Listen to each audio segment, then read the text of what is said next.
you ever noticed how an eerie silence suddenly fills a room, making every sound, even the rustle of your own footsteps, seem deafeningly loud? It always felt to me like, in those moments, the house came alive, watching me with invisible eyes. I live alone, and you get used to these little things until one day you encounter something truly strange. I moved into this house a year ago, after my parents passed away. The old house, with its low ceilings and creaky floors, was always a part of my childhood. Every time I came back here, I felt like a kid again, exploring its dark corners. But this time, something was different. It was like the atmosphere had changed. The air was colder, even on sunny days. And at night, I started to feel a strange vibration, as if the house itself was breathing. It all began with little things. The kitchen door, which should have been shut, would be slightly open, even though I was sure I'd closed it. Sometimes I wake up at night to the sound of dripping water in the bathroom, even though the faucet was tightly shut. At first, I chalked it all up to simple exhaustion. My long shifts at the hospital left me with little time for sleep. Nervousness ringing in my ears, shadows flickering at the edge of my vision. I attributed it all to fatigue, but with each passing night, the feeling grew stronger. As soon as I closed my eyes, I would hear a faint rustling like someone walking across the floor, trying not to wake me. Sometimes I'd wake to the sound of footsteps in the hallway and freeze, listening, but the house always met me with silence. It was especially unsettling in the kitchen. Outside the window, old oak trees cast long shadows on the walls. But one night, I noticed that those shadows moved unnaturally, too quickly, as if someone was passing by the window. I moved closer, pressing my face to the glass, but saw no one. Yet, that night, I distinctly heard footsteps behind me while I stood at the window. I turned, no one was there, but a chill ran down my spine, and a strange feeling settled in my chest, like I had missed something. One night, just as I was drifting off to sleep, I heard a faint whisper. It came from somewhere in the hallway, but I couldn't make out the words. My heart started to race, but I still stepped out of my room. The whisper faded, but I felt a slight draft even though all the windows were closed. I convinced myself it was just the wind seeping through the old walls. A few days later, I heard the same whisper again. This time it was closer, as if someone was speaking right behind me. I spun around, but just like before, there was no one there. A cold wave of fear washed over me, as if an invisible hand had gripped my heart. I could no longer ignore it. Each night, I lay in bed, listening intently to every sound, trying to understand what was happening in the house. Sometimes it felt like someone was tiptoeing across the living room floor. Thinking I was losing my mind, I installed cameras around the house. At night, I sat in the dark, watching the monitors, but everything remained quiet. Even the silence seemed like it was trying to swallow me whole. A few days passed, and I started to think that maybe it was all just my imagination. But one night, when I heard the whisper again, I glanced at the screen and froze. On the living room footage, I saw a shadow. It stood still by the window, as if it was watching me. In a split second, the shadow vanished, dissolving into thin air. Since then, my anxiety only grew. Every time I walked past the hallway mirror, I caught myself thinking I saw something flash behind me, like something was slipping through the reflection, only to disappear when I turned around. One night, as I reviewed the footage again, I saw something even more terrifying.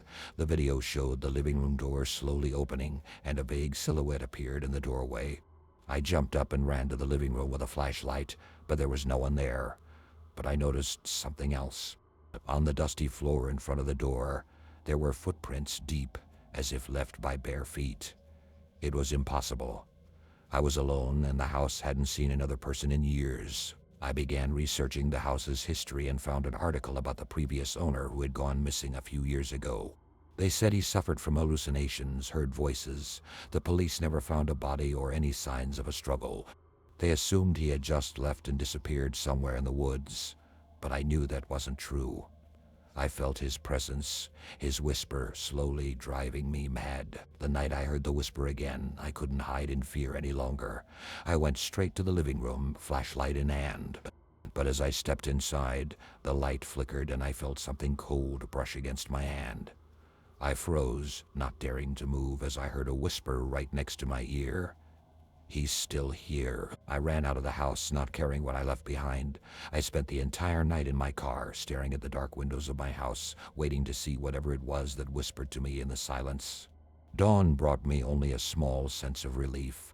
I went back to pack my things, but couldn't bring myself to enter the living room. On the wall opposite the window, I found scratches, words hastily etched. "Help me." I sold the house the very next day and moved as far away as possible, but the whisper still lingers in my ears. Every night before bed, I listen, trying to convince myself it's just a memory. But deep inside, a dreadful thought gnaws at me that it will find me again, because you can't escape what lives in the shadows. Recording ambient sounds had always been my way to escape the daily grind. It started as a simple hobby, capturing the soft rustling of leaves, the rhythmic hum of a busy street, or the distant calls of birds at dusk. But one rainy Saturday afternoon, I found myself drawn to a location I'd been avoiding for years, an old, abandoned building on the outskirts of town, known for its eerie reputation. Locals whispered about strange occurrences, ghostly figures, and disembodied voices, but I brushed it off as local folklore. A part of me thought that the desolate atmosphere would create the perfect recording. So I grabbed my recorder and set out, ignoring the chill that ran through me as I approached the crumbling structure. The building stood against the gray sky like a skeleton, its windows shattered, walls marred by graffiti, and doors creaking with each gust of wind. I found an open spot near the back and pressed record, letting the device capture the melancholic echoes of the wind weaving through the empty halls. The air felt heavy, thick with memories long abandoned, but I pushed those thoughts away, focusing on the hum of the atmosphere and the occasional drip of water from the ceiling. After an hour, I packed up and hurried home, eager to see if I'd caught any interesting sounds. That night, with a cup of coffee in hand, I sat in my dimly lit room, listening back to the recording. At first, it was exactly what I expected. The wind moaning through broken windows, the creaks of the old building settling, a distant clatter, probably a loose piece of metal shifting in the wind. But then, something else cut through the static, a voice. Faint, barely more than a breath, but unmistakably human. It whispered, "Help me." I paused the playback, my heart racing. I rewound, thinking it must have been interference or maybe a trick of the wind. But when I played it again, the voice was still there, fragile, desperate, as if someone was speaking right beside the microphone. I shivered but shrugged it off, telling myself that abandoned places could produce strange acoustics. Yet, I couldn't shake the feeling of unease that lingered long after I turned off the recording. I decided to return to the building the next day, armed with a recorder and a newfound curiosity. This time, I explored deeper, walking through graffiti-covered corridors and decaying rooms. I set the recorder down in the middle of a long hallway and waited. The air was still unnaturally quiet, as if the world had drawn a breath and was waiting for something. After a while, I retrieved the recorder and headed home, the silence following me like a shadow. Listening back that night, my skin crawled. The whispers had grown louder, and the voice, now unmistakably feminine, repeated, "Help me, please." I could hear soft sobs blending with the wind, but then came the moment that made my blood run cold. My name. Clear as day, my name echoed through the static, spoken in a voice I had never heard before. I froze, my mind scrambling for an explanation. Maybe someone was playing a prank, but how could they have known I would be there? And how did they know my name? My thoughts spiraled, dredging up every horror story I'd ever heard, but I forced myself to think rationally. Maybe it was an echo from a distant house or interference from a nearby radio, but the next morning when I tried to replicate the interference, my heart sank. The building was far from any inhabited place. There shouldn't have been any signals nearby. I began to wonder if the rumors about the building weren't just stories. I dove into the town's history, spending hours combing through old articles and records. That's when I found her, a young woman named Lily who had disappeared nearly 20 years ago. According to the records, she was last seen near the abandoned building, and her case remained unsolved. Her face stared back at me from the faded newspaper photo, eyes full of life that had been cut short. I couldn't ignore the pit of dread growing inside me. I went back to the recording, listening over and over, the voice seeming more desperate each time. "Help me. I'm trapped. Please. And then something new, a low, barely audible hum that seemed to weave through the words. It almost sounded like laughter. Mocking, dark, as if something was amused by my fear. As the days passed, I noticed small things changing.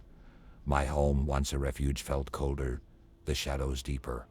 At night, I'd wake up certain that I heard my name whispered in the darkness. The voice from the recording seemed to follow me, creeping into my dreams, begging for my help, warning me of something I couldn't understand. Finally, I couldn't take it anymore. I returned to the building one last time, driven by an urgency I couldn't explain.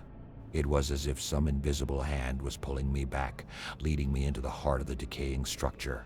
I set the recorder down in the center of a room where the floor had caved in, leaving a gaping hole that vanished into the darkness below. This time, as I listened back, the voice was clear, no longer masked by static. "You came back," it whispered, the tone shifting from relief to something more sinister. "I've been waiting for so long. You can't leave now." Suddenly, a new voice joined a distorted guttural murmur that turned my blood to ice. It repeated the same phrase, over and over, "Join us, join us." I yanked the headphones off, heart thudding in my chest, but even without them I could hear it. The voices echoed around the room, blending with the wind that howled through the broken windows. My hands shook as I fumbled with the recorder, desperate to turn it off, but it wouldn't stop playing. The whispers swirled around me, a cacophony of anguish and something darker, more demanding. Then I felt a cold hand on my shoulder. I spun around, but there was nothing, just the empty room and the shadows that seemed to writhe against the walls. The air grew heavy, pressing down on my chest until I could barely breathe. I ran. I bolted out of the building, stumbling over debris, the whispers chasing me down the hallway, mocking, pleading, urging me to return. I didn't stop running until I reached my car, slamming the door shut and speeding away, the recorder lying forgotten on the passenger seat. That night, I tried to sleep, but the dreams came dark corridors, a woman's face twisted in pain, and a voice that promised, "I will find you." I woke up to my phone ringing, a private number flashing on the screen. When I answered, all I heard was the same distorted murmur, "Join us. Join us." I threw the phone across the room, the screen shattering, but the voice still echoed in my ears as if it had burrowed into my mind. And now, as I sit here trying to write down what happened, I hear it again, faint but growing closer, like the wind carrying a secret from the darkness outside my window. I know I should leave town, but a part of me is terrified that wherever I go, the voice will follow, whispering to me from the shadows. And another part, the part that keeps me frozen with fear, knows that it's already too late. Because when I checked the recording one last time, there was something new, my own voice pleading, begging for help trapped within the static. I had always dreamed of living in a house far from the city's noise. When I finally found this old house near the forest, it felt like my dreams had come true. The house was ancient, with a steep roof, wooden shutters, and a porch that creaked with every step. Inside, everything felt lived in and cozy, though there was a faint scent of dampness. I chalked it up to the house's age, like a living being. It breathed its own history. The first few weeks were peaceful, but soon I started noticing little things that struck me as odd. At first, it was minor stuff, an open door in the hallway when I was sure I had closed it. Then I found my book on the table, even though I distinctly remembered leaving it on the bedside stand. I blamed it on fatigue and stress. My office job often drained all my energy, but deep down, a vague sense of unease began to take root. It was as if something in the house was changing, becoming alien, as though I was not alone. One evening, as I was sitting in the living room reading a book, I heard a faint creak from the floor upstairs. I froze, listening, but the sound didn't repeat.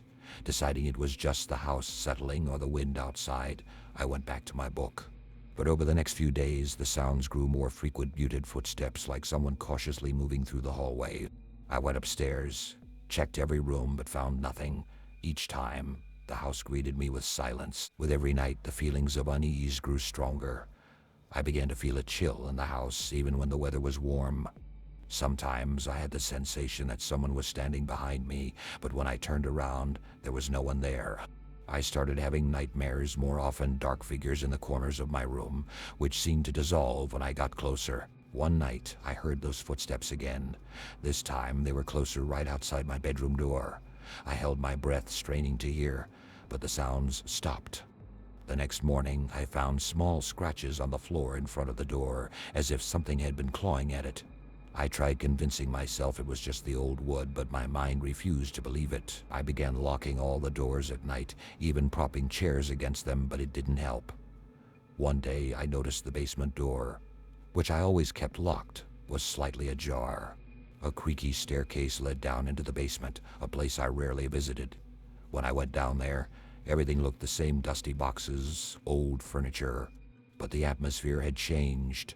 The air was cold and damp, and mold had spread across the walls where it hadn't been before. That night, just as I was about to fall asleep, I heard a muffled whisper coming from the basement. It was barely audible, but I could make out a few words. "You are not alone." Panicking, I grabbed a flashlight and rushed downstairs, but as expected, no one was there. Yet on the wall I saw strange dark stains resembling handprints. I tried wiping them away, but they seemed absorbed into the wall itself. Each night, the footsteps and whispers grew more distinct. I couldn't sleep anymore, even in complete darkness. I felt like something was moving outside the window or quietly scratching at the walls. One evening when I came home late, I noticed the kitchen light was on, though I was sure I had turned it off. I stepped inside and suddenly felt that the air in the house had become thick and heavy, as if the house itself was breathing. The lights began to flicker, and in the faint flashes, I saw the shadows in the corners seeming to shift. I tried to distract myself, but the odd occurrences didn't stop. One night I heard a knock at my bedroom door. I moved closer but didn't dare open it. Suddenly, the knocking stopped, and I heard a soft, almost childlike voice. "Let me in." A cold fear gripped my body. I stood frozen by the door, listening to my own breath. The whisper came again, more insistent this time. I ran back to my bed, covered my head with a pillow, trying to drown out the sounds, but they only grew louder. The next morning, I decided to set up cameras throughout the house, hoping to understand what was happening. I wanted to convince myself it was all in my head. Reviewing the footage the next day, I didn't see anything. But when I fast-forwarded to the night when I heard footsteps in the hallway, I saw a blurry silhouette like a shadow of a person. It stood motionless in front of my bedroom door, then vanished abruptly, as if it melted into thin air. I replayed that moment dozens of times, trying to find a logical explanation, but found none. That night, I heard the whisper again. It was right beside my bed. I didn't dare move or open my eyes. But then I felt a cold breath brush against my face and heard a distinct voice, "Leave." I jumped out of bed and ran outside, not caring that I left the doors wide open. I spent the entire night sitting in my car, trembling with fear. By morning, I decided to leave the house for good. I packed my things, but as I walked past the basement, the door was wide open again. I heard a faint creak behind me, like someone taking a step. My heart pounded wildly, and I bolted for the exit. Behind me, I heard that same whisper, "You'll be back." I drove away without looking back and sold the house. Months have passed, and I've tried to forget everything that happened. But every night before bed, I still hear that whisper. Sometimes I think I see shadows on the walls of my new apartment. And recently, I noticed faint marks on the wall, just like those in the basement. I fear only one thing, that one day I'll hear that voice behind me again, and this time it won't let me go.